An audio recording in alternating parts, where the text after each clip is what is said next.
ಇರೋರಿಲ್ಲ ಎಷ್ಟು 3 ಜನ ಸಚಿವರು ಸಹಜದ ಒಗ್ಗಟ್ಟು ಇಲ್ಲಿ ಮೂಡಿ ಬಂದದವ್ರ ನಡಕ ಇಂಥ ಸಂದರ್ಭದಲ್ಲೇ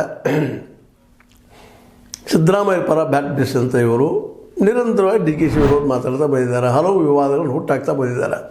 ಹೀಗೆ ಸಹಜವರು ತಮ್ಮ ವಿರೋಧವಾಗಿ ಮಾತಾಡಿದಾಗ ಡಿ ಕೆ ಶಿ ಅವರಾಗಿರ್ಬೋದು, ಸದಸ್ಯರಾಗಿರ್ಬೋದು, ಸಿದ್ದರಾಮಯ್ಯರಾಗಿರ್ಬೋದು, ಯಾರೂ ಆಗಿರ್ಬೋದು, ಹೈಕಮಾಂಡ್ಗೆ ತಮ್ಮ ಪ್ರತಿಭಟನೆಯನ್ನು ಹೇಳಿಕೆಯನ್ನು ಕೊಡ್ತಿರ್ತಾರೆ. ಆ ದಿಶೆಯಲ್ಲಿ ಮೊದಲ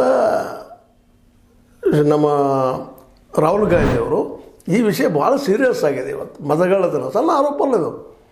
ಈ ವಿಷಯದಲ್ಲಿ ಇಡೀ ಬಿ ಜೆ ಪಿ ಎದ್ದು ನಿಂತು ಬಿಟ್ಟದೆ ಇವತ್ತು. ಮತ್ತು ಅವರು ಅಳಿಗುಳಿನ ಪ್ರಶ್ನೆ ಅದು ಬಿ ಜೆ ಪಿಗೆ ಆಧಾರ ಇದೆ. ಇದರಲ್ಲೇ ಸಪೋಸ್ ಏನಾದರೂ ರಾಹುಲ್ ಗಾಂಧಿ ಅವರು ಯಶಸ್ವಿ ಆದ್ರಪ್ಪ ಅಂತಂದ್ರೆ ಎಲೆಕ್ಷನ್ ಕಮಿಷನ್ನ ಒಂದು ಏನಪ್ಪ ಅಂದ್ರೆ ನಿರ್ಣಾಯಕ ಹಂತಕ್ಕೆ ತಂದಿರಿಸಿದ್ರಪ್ಪ ಅಂತಂದ್ರೆ ಜನಮನ ಗೆಲ್ಲುವಲ್ಲಿ ಎಲೆಕ್ಷನ್ ಕಮಿಷನ್ ಉಪಯೋಗ ಮಾಡ್ಕೊಂಡ್ರಂದ್ರೆ ದೊಡ್ಡ ಹೊಡೆದು ಬಿ ಜೆ ಪಿಗೆ ಅವ್ರಿಗೂ ಸಹಿತ ಅಳುಗುಳಿನ ಪ್ರಶ್ನೆ, ಜೊತೆಗೆ ರಾಹುಲ್ ಗಾಂಧಿ ಅವ್ರಿಗೂ ಸಹಿತ ಇಂಥ ಪ್ರಸಂಗದಲ್ಲ ತಮ್ಮ ಪಕ್ಷದ ವಿರುದ್ಧನೇ ಇವ್ರು ಹೇಗೆ ಕೊಟ್ಟಿದ್ದು ನಿಮಗೆ ಗೊತ್ತದ ಏನು ಹೇಗೆ ಕೊಟ್ಟರು ಅಂತೇಳಿದಿಂದ ಈ ಲೋಕಸಭಾ ಚುನಾವಣೆ ನಡೆದರೂ ಮತಪಟ್ಟಿ ಸಿದ್ಧಪಡಿಸಿದ್ದು ನಮ್ಮ ಸರ್ಕಾರದ ಅವಧಿಯಲ್ಲೇ ಆಗ ತಿದ್ದಬೇಕಾಗಿತ್ತು ಅಂತ ಒಂದು ಸ್ಟೇಟ್ಮೆಂಟ್ ಕೊಟ್ಬಿಟ್ರು.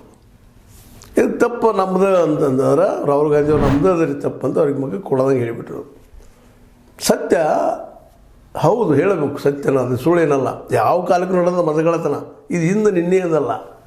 ಮೋಸ್ಟ್ಲಿ ಇದು ನೆಹರೂರ ಕಾಲದಲ್ಲಿ ಇತ್ತೋ ಏನೋ ತೆರೆ ಮರೆಯಲ್ಲಿ ಅನ್ನೋಷ್ಟು ಮಟ್ಟಿಗೆ ಇದು ಭೀಕರ ಇತ್ತು ಅನ್ನುವಂಥದ್ದು. ಆದರೆ ಅವತ್ತು ವಿರೋಧ ಪಕ್ಷ ಬಲಿಷ್ಠ ಇಲ್ಲದಕ್ಕಾಗಿ ಸಹಜವಾಗಿ ಕಾಂಗ್ರೆಸ್ ಗೆಲ್ತಾ ಬಂತು ಅನ್ನೋದು ಹಳೆ ಇತಿಹಾಸ. ಈಗ ಏನು ಹೇಳಿ ಬಯಸ್ತಾ ಇದ್ದೀನಪ್ಪ ಅಂದರೆ ಇದು ನಿರಂತರ ಬಂದಂಥದ್ದು ಮತಗಳ್ಳತನ ಮಾಡೋದು. ಬ್ಯಾಲೆಟ್ ಪೇಪರ್ ಕಳ್ಳತನ ಆಗಿರ್ಬೋದು, ಮತ್ತೇನಾಗಿರ್ಬೋದು, ಬೋಗಸ್ ವೋಟರ್ ಆಗಿರ್ಬೋದು, ರಿಗ್ಗಿಂಗ್ ಇರ್ಬೋದು.